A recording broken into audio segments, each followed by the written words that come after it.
महाकाव्य महाभारत पर आधारित हम कितने ही विषयों पर निरंतर वीडियोस आपके सामने लाते ही रहते हैं। आज भी हम एक रोचक विषय को आपके सामने प्रस्तुत करेंगे। आज हम इस वीडियो में आपको महाभारत के 5 ऐसे योद्धाओं के बारे में बताएंगे जो शारीरिक बल में बाकी योद्धाओं से कहीं अधिक शक्तिशाली थे। चलिए जानते हैं कुछ ऐसे बलशाली योद्धाओं के बारे में। आप सबको हमारा नमस्कार। आपके अपने चैनल ओम गणपति में आपका स्वागत है। अगर आपने अभी तक हमारे चैनल को सब्सक्राइब नहीं किया है तो जल्दी से कर लें और बेल आइकन दबा दें ताकि हमारे हर वीडियो की जानकारी आपको सबसे पहले मिले। नंबर 5, कर्ण। शारीरिक बल के मापदंड से बात करें तो कर्ण भी एक बलशाली योद्धा था। जरासंध के साथ अपनी दूसरी मुठभेड़ में उसने मल्ल युद्ध में जरासंध को पराजित कर लगभग उसे मार ही डाला था। यह एक बहुत बड़ी उपलब्धि थी। घटोत्कच के साथ युद्ध के दौरान उसने घटोत्कच द्वारा फेंकी गई रुद्र की असनी को अपने हाथों से हवा में ही पकड़ लिया था। महाभारत के कई अनुवादित संस्करणों के अनुसार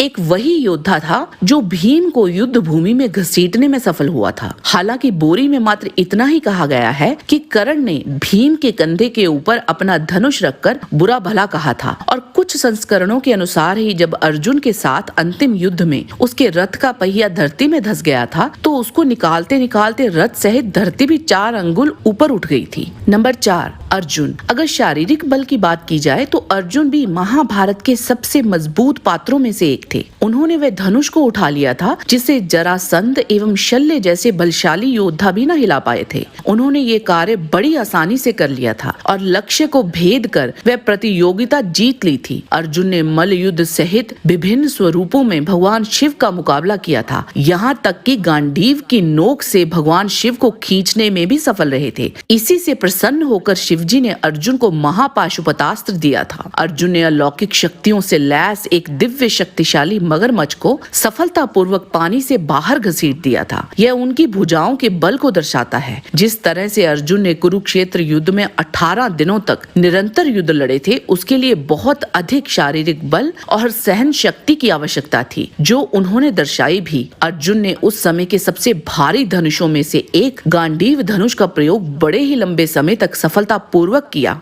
उनकी भुजाओं के बल से गांडीव धनुष की डोरी कई बार टूटी थी। वह भगवान श्री कृष्ण को भीष्म को मारने से रोकने में भी सफल रहे थे। हालांकि श्री कृष्ण के 10वें पग को रोकते रोकते उन्होंने अपना संपूर्ण बल लगा दिया था। नंबर 3, भीम। वायुपुत्र भीम महाभारत काल के शीर्ष बलशाली योद्धाओं में से एक थे और यह बात बलराम जी ने भी स्वीकारी थी। नागों के देव वासुकी से मिले पेय लेने के उपरांत उनका बल और भी कई गुना बढ़ गया था। वह हाथियों एवं अन्य जंगली जानवरों को अपने हाथों से उठाकर पटक देते थे। उन्होंने अस्त्र शस्त्रों के उपयोग के बिना ही हिडिंब, बका, मणिमन और किरमीर नामक शक्तिशाली राक्षसों का वध किया था। राजसूय यज्ञ के लिए संपूर्ण पूर्वी दिशा पर विजय प्राप्त की थी। कुबेर की यक्षी सेना को गंधमर्दन पर्वत पर पराजित किया था। शक्तिशाली मत्स्य नरेश कीचक को अपने बाहुबल से ही मार गिराया था। जरासंध के साथ मल्ल युद्ध कर उसे पराजित कर उसका वध किया था और कुरुक्षेत्र युद्ध के 18वें दिन दुर्योधन को गदा युद्ध में पराजित किया था। नंबर 2,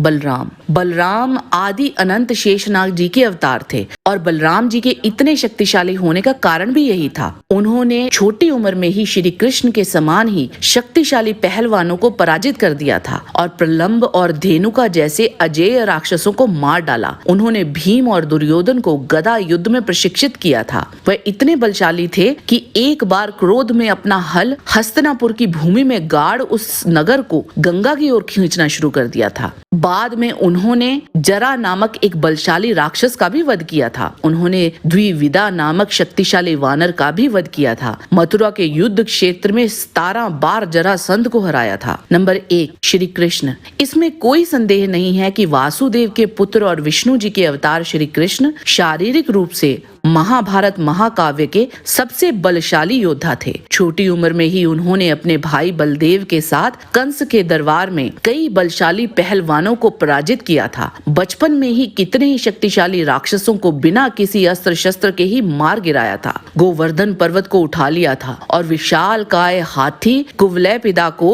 मारने जैसे कुछ अविश्वसनीय कार्य किए थे। उन्होंने प्रलंब, नरकासुर, जंभासुर, पीठ नामक महान असुर और यमराज सदृश्य मुर का भी संहार किया था। इससे पता चलता है कि उनकी भुजाओं में कितना बल था। इसी प्रकार श्री कृष्ण ने पराक्रम करके ही जरासंध के द्वारा सुरक्षित महातेजस्वी कंस को उसके सहायकों सहित रणभूमि में मार गिराया था। केशी नाम के विशाल दानव को भी केवल अपनी भुजाओं के बल से मार गिराया था। इन पांचों के बाद निश्चित रूप से शल्य, जरासंध तथा कीचक का नाम आता। ये तीनों भी अपने भुजा बल के लिए प्रख्यात और शारीरिक रूप से बलशाली थे। ध्यान रहे, ये सूची केवल शारीरिक बल पर आधारित है। आज के वीडियो में बस इतना ही। जाने से पहले लाइक बटन जरूर दबा दीजिए और वीडियो अच्छा लगा है तो शेयर कीजिए। आपसे फिर मिलते हैं एक नए रोचक वीडियो के साथ। तब तक के लिए आप सबको हमारी शुभकामना। नमस्कार।